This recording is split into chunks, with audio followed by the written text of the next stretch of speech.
If you think K-dramas are always light, romantic, and full of censorship, you better think again. In recent years, some scenes have gone way beyond the limits, generating real scandals in Korea. Unexpected nudity, explicit sex scenes, and even gay kisses during primetime have provoked outrage, censorship, and protests from conservative groups. In today's video, you'll see 3 scenes that caused the biggest uproar behind the scenes and understand why they still divide opinions to this day. South Korea has a complex relationship with eroticism on television.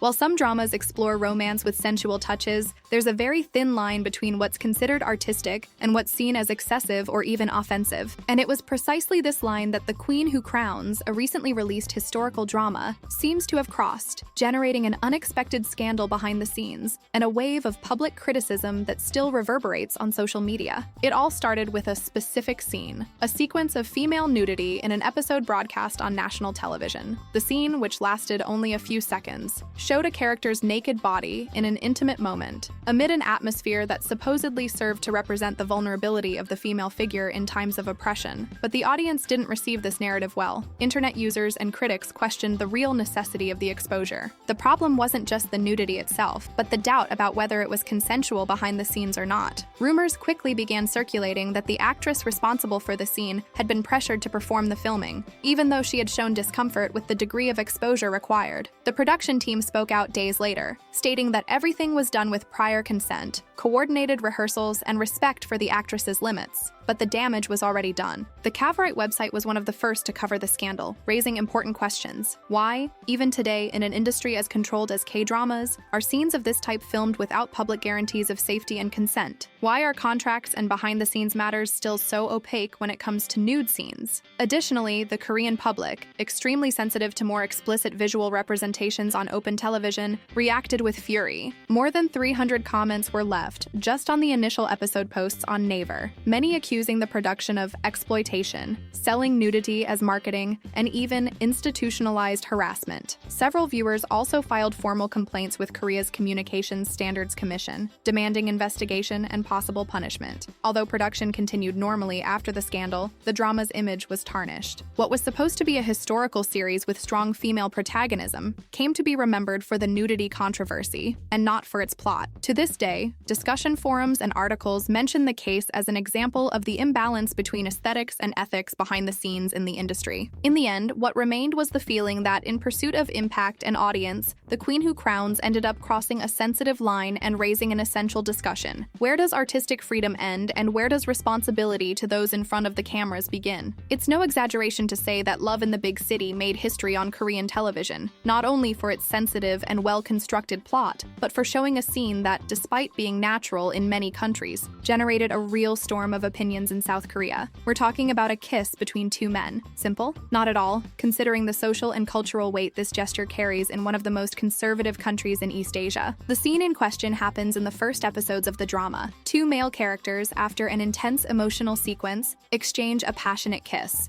And what could be just any romantic moment in other narratives, there became a milestone and also a scandal. To understand the proportion of the controversy, we need to remember that kisses between heterosexual couples are often softened in traditional K-dramas. They're shy, contained, almost symbolic kisses. When Love in the Big City broke this rule with a long, expressive kiss full of feeling between 2 men, the audience reacted as if they had witnessed a break in moral code. The reaction was immediate. Social networks like Korean Twitter exploded with comments, many praising the production's boldness, but also many showing shock, discomfort, and unfortunately, blatant prejudice. Conservative groups even issued public statements condemning the scene, saying that television is pushing an agenda and calling for a boycott of the broadcaster responsible for the broadcast. Yahoo News even published an exclusive article about the case, highlighting that the repercussion of the kiss was so strong that it spread to other Asian countries. Thai, Japanese, and even Filipino internet users commented on the episode, comparing creative freedom in their own markets. Many pointed out the contrast between the drama's artistic courage and the extreme conservatism of part of the Korean public. But the controversy didn't stop there. The Korea Communications Standards Commission, the body responsible for monitoring content shown on television, received dozens of formal complaints demanding a public retraction from the broadcaster. Although no sanctions were applied, the episode sparked intense discussion behind the scenes in the industry. How far can screenwriters and directors go without suffering retaliation? On the positive side, the scene was also celebrated by members of the LGBTQIA+ community and fans of more inclusive narratives. Many saw in that moment a necessary advance, a symbolic opening in an industry that historically avoids any direct mention of same-sex relationships. Several Korean culture portals and television criticism classified the kiss as an act of artistic resistance. Despite the controversy, Love in the Big City maintained its broadcast and didn't back down on the themes addressed. However, the drama became labeled by this moment. Many people began to see it solely through the kiss scene, ignoring the depth of its story, its existential conflicts, and its honest portrayal of urban loneliness. What was supposed to be just a gesture of love became headline news, provoked protests, and exposed the abyss between narrative progress and the traditional values that still govern much of the Korean public. And this scene, so simple for some and so shocking for others, continues to be remembered as a watershed in modern dramas. When talking about K-dramas, audiences usually expect a romantic, intense, but contained narrative. Shy kisses, lingering looks, subtle touches. This is the standard. That's precisely why The Trunk, a Netflix drama released in 2024, became a scandal as soon as it premiered. And it wasn't because of the story, but because of the sex scenes. Explicit, frequent, and for many, completely outside what's expected from a K-drama. I won't even be able to show some scenes here since YouTube might block the video if I show them, but you can check everything out on Netflix. The series tells the story of couples involved in a secret contract marriage agency, with psychological suspense and emotional drama. But what really caught the audience by surprise was the level of intimacy in the sex scenes. Right in the first episode, a kitchen sex scene left viewers speechless. It wasn't suggestive, it was direct. Then, in episodes 2 and 3, frontal nudity, real touches, and the duration of the scenes exposed the adult tone of the series. It didn't take long for social media to explode. Phrases like, "I just saw breasts in a K-drama," and "Is this really Korean?" went viral. On X, formerly Twitter, thousands of users commented, many surprised,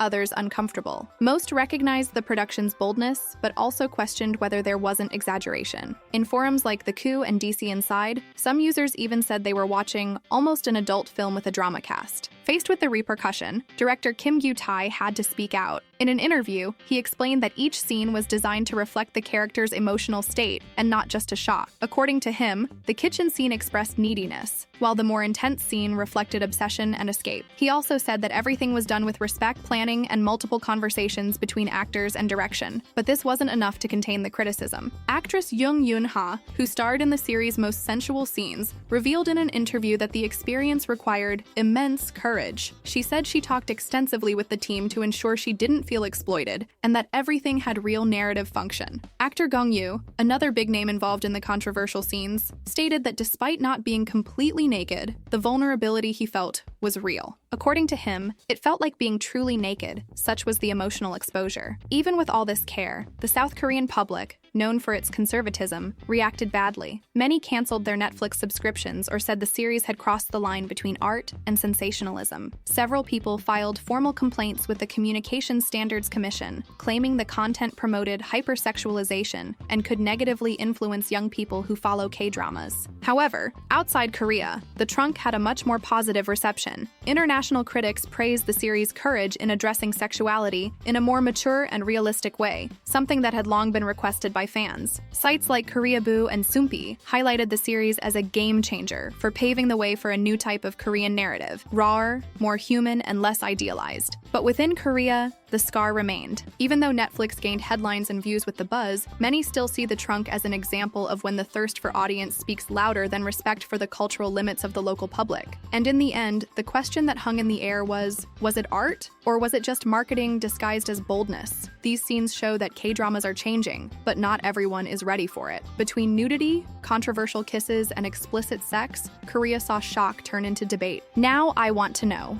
which of these scenes surprised you the most? Or do you think it's already gone too far? Comment here, leave a like, and subscribe to the channel so you don't miss any behind-the-scenes content about what goes on behind the dramas you love. See you in the next video.